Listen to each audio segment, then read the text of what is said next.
a standard normal random variable. Okay, that is for z, which is distributed normal with mean 0 and standard deviation uno.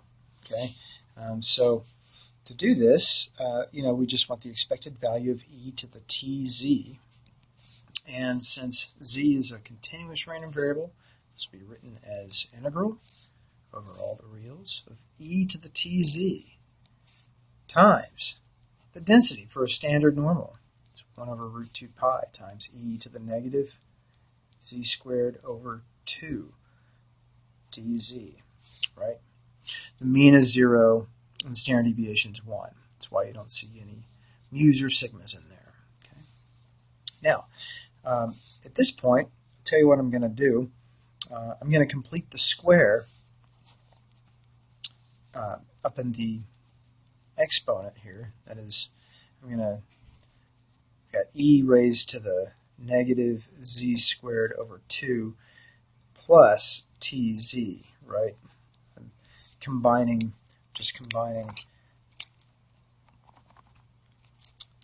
this and this, right? Now, if I complete the square in the exponent there, you should get this. Right? It's 1 over root 2 pi times e to the negative 1/2 quantity z minus t squared plus t squared over 2 times dz.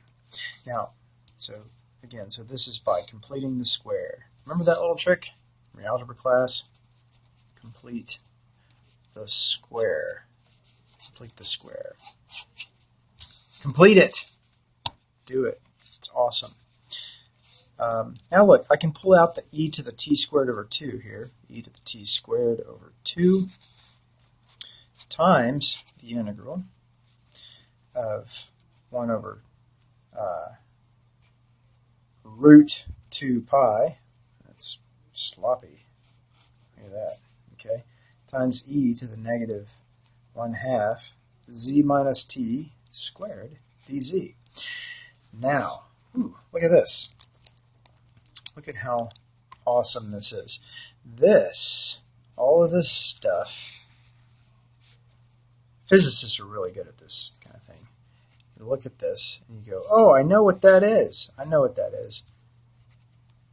This is the PDF of a normal with mean t and standard deviation 1, isn't it?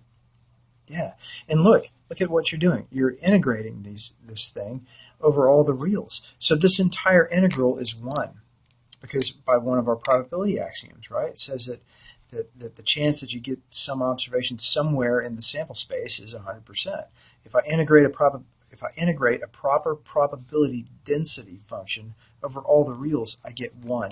So all of this equals 1. So I'm just left with e to the t squared over 2. Okay, so that's the moment generating function for a standard normal. It turns out we can use this result later on to get moment generating functions for all random variables, for arbitrary random variables, for arbitrary normal random variables, that is. Okay, this is the moment generating function for a standard normal. Okay. I can use this result to confirm that in fact the mean of a standard normal is mu, and that the variance is 1. Because if I take the first derivative with respect to t of this moment generating function at t equals 0, I'm going to get, let's see, if I take the first derivative, it's the derivative of the exponent there, which is 2 over 2t times e to the t squared over 2 around t equals 0. That's going to be, this is just 0, right? Yeah. So in fact, the mean of this standard normal is that. Okay. What is the variance? So I'm not sure, but first I better find the expected value of z squared, right? Then I'll use that inside-outside formula. Okay. Well, so this is the second moment, right? This is the second moment. That's so I can get that by taking the second derivative of that moment generating function. Round t equals 0. And well, that's just the same thing as the first derivative of t, e to the t squared over 2 round t equals 0, right? Because I've already got the first derivative. I got it up here, right? If you look up there, you've got the first derivative sitting right there. 2 over 2 is 1. Okay. I just took that, put it here. I'm going to differentiate that.